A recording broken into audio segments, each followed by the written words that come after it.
Hello everyone, আসসালামু আলাইকুম। আমি বিথি, বাংলাদেশি ব্লগার মম বিথি চ্যানেলে আপনাদের সবাইকে স্বাগতম জানাচ্ছি। কাছে এবং দূরে, দেশ এবং দেশের বাইরে যে যেখান থেকে আজকের ভিডিওটি দেখছেন, আশা করছি সকলে ভালো আছেন, সুস্থ আছেন। আলহামদুলিল্লাহ, আমরাও ভালো আছি। এখন বাজে সকাল 11:30টার মতো। সকালে অফ ক্যামেরায় নাস্তা করে এখন আপনাদের ভাইয়া বাজার থেকে গরম গরম সিঙ্গারা নিয়ে এসেছে, তাই খাচ্ছি। তারপরে অফ ক্যামেরায় আরও বেশ কিছু কাজ করে নিয়েছি। তারপরে এখন দুপুরবেলা রান্না করার জন্য আমি এখানে চাল ধুয়ে নিচ্ছি। সব কাজ আসলে প্রত্যেক দিন একই কাজ, আপনাদের ভালো লাগবে না। সকালে যেহেতু ব্যস্ততার মধ্যেই কাটে, ক্যামেরাও ধরে কাজ করা যায় না। আবার প্রতিদিন একই কাজ, সকালে আপনারাও বোরিং ফিল করবেন। সেই জন্য আপনাদের সাথে এক কাজ প্রত্যেক দিন শেয়ার না করে চেষ্টা করি আলাদা আলাদা ফুটেজ আপনাদের সামনে তুলে ধরার জন্য। তো এখন আমি ভাত চাপানোর জন্য চালটাকে খুব ভালোভাবে পানি বদলে বদলে ধুয়ে নেব।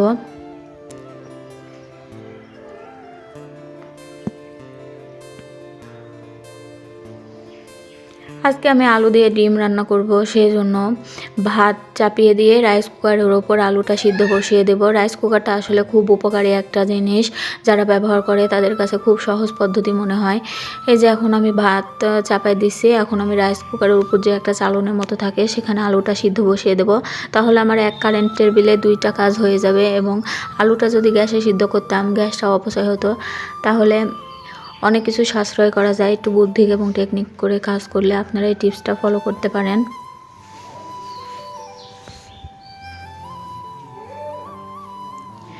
আলুটা যেহেতু ক্ষেত থেকে তোলা হয়েছে, আলু তো ধুয়ে রাখলে নষ্ট হয়ে যায়, সেজন্য আলুতে অনেক পরিমাণে ময়লা ছিল। আমি পানিটা বেশ কয়েকবার বদলে বদলে ধুয়ে নিছি।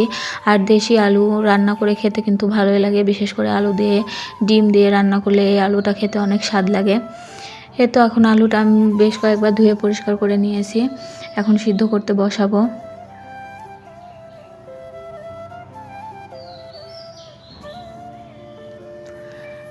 আমি ডিমটাও এর ভিতরে সিদ্ধ করতে দেবো, সেজন্য ডিমটা আমি ভালোভাবে ধুয়ে নিচ্ছি। ডিমটাও আমি 3-4 বার ভালো করে ধুয়ে নিয়েছি, যেহেতু এটা ভাতের পুরো হবে, যেন কোনো জীবাণু এর গায়ে না থাকে।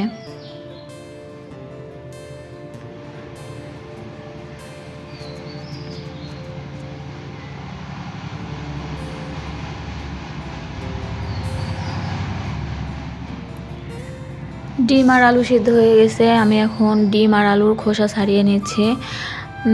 আলুগুলো যেহেতু অনেকটাই ছোট ছিল, সেজন্য একটা একটা করে খোসা ছাড়াতে আমার অনেকটাই সময় লেগে গেছে। তবুও আমি খুব সুন্দর করে এগুলো খোসা ছাড়িয়ে নিচ্ছিলাম। আর ডিম আর আলু আসলে একটা ফাঁকিবাজি রান্নায় বলা চলে, এটা সিদ্ধ করাই থাকে, জাস্ট তরকারি করে নিলে হয়ে যায়, এতে কোনো প্যারাই বহন করতে হয় না। তো মাঝে সাঝে দিন ফাঁকিবাজি রান্না করাই যায়।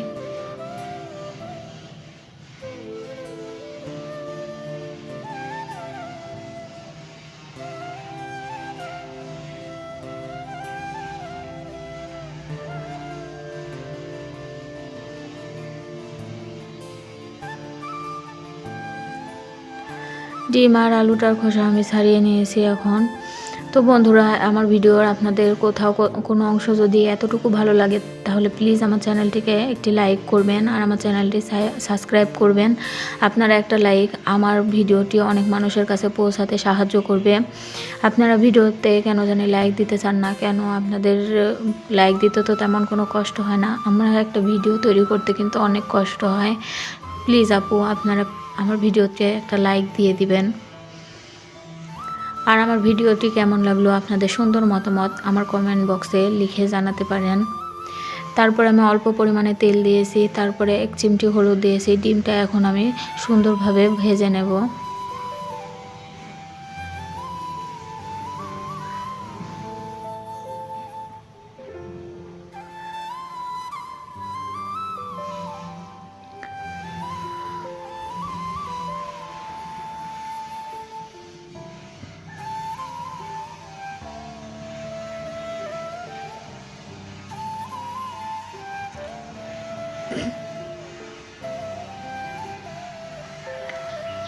ডিমটা ভেজে আমি তুলে নিয়েছি। এখন আমি আরও কিছুটা তেল দিয়ে বড়িটা খুব ভালোভাবে ভেজে নেব।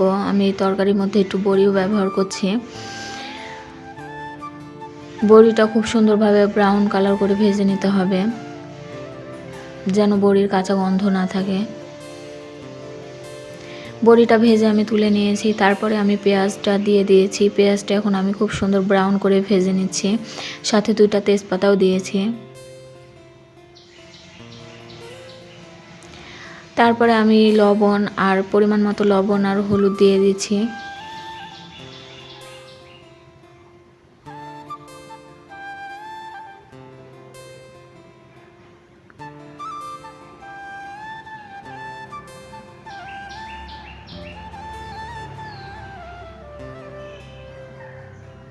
পেঁয়াজ আর হলুদটা যেন পুড়ে না যায় সেজন্য আমি হালকা পরিমাণে পানি দিয়ে দিচ্ছি। তারপরে আমি সমস্ত মশলা এখানে অ্যাড করে দেব।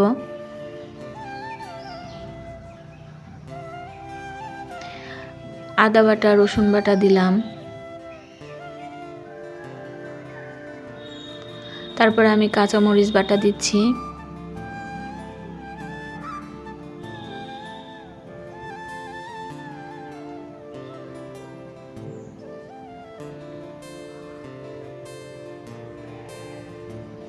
এরপর আমি শুকনো মরিচের গুঁড়া ব্যবহার করছি, যেহেতু একটু কালার সুন্দর হবে শুকনো মরিচের গুঁড়া দিলে। যেহেতু কাঁচামরিচ ব্যবহার করেছি তাই অল্প করে দিলাম। তারপর আমি জিরার গুঁড়ো আর ধনের গুঁড়ো দিয়ে দিলাম। এখন আমি মশলাটা খুব ভালোভাবে কষিয়ে নেব। মিনিমাম 5 মিনিট মশলাটা আমি কষিয়ে নেব। তো মশলাটা আমার কষানো হচ্ছে, এদিকে আমি বড়িটা আগেই দিয়ে দিয়েছি। মশলার সাথে খুব ভালোভাবে বড়িটা কষিয়ে নেব। যেহেতু আলু আর ডিমটা আগে থেকে সিদ্ধ আছে, বড়িটা সিদ্ধ হতে একটু সময় লাগবে, সেজন্য বড়িটা আমি মশলার সাথে 7-8 মিনিট কষিয়ে নেওয়ার পরে আলু আর ডিমটা এখানে অ্যাড করব। তো এই তো তরকারিতে আমি ঝোলের পানি দিয়ে দিয়েছি অনেকক্ষণ ধরে কষিয়ে নেওয়ার পরে। আর ঝোলটা একটু বেশি লাগছে কারণ বড়িটা সেদ্ধ হবে, সেজন্য ঝোলের পানিটা বেশি আছে। এটা আমি অনেকক্ষণ ফুটিয়ে পানিটা কমিয়ে নেব। তারপরে কিছু শুকনো কাঁচামরিচ দিয়ে দিলাম। এখন ঢাকনা দিয়ে অনেকক্ষণ জাল করে নেব। আর এটা সন্ধ্যার বেলায় আমার মেয়ে এখন চিকেন ফ্রাই খাবে, সেজন্য আমি তাকে একটু চিকেন ফ্রাই দিয়ে দিয়েছি। তো বন্ধুরা, আজকের ভিডিওটি এতটুকুই। আপনাদের কাছে এই ভিডিওটি কেমন লাগলো অবশ্যই কমেন্ট করে জানাবেন। আপনারা সবাই ভালো থাকবেন, সুস্থ থাকবেন। দেখা হবে আবার পরবর্তী ব্লগে।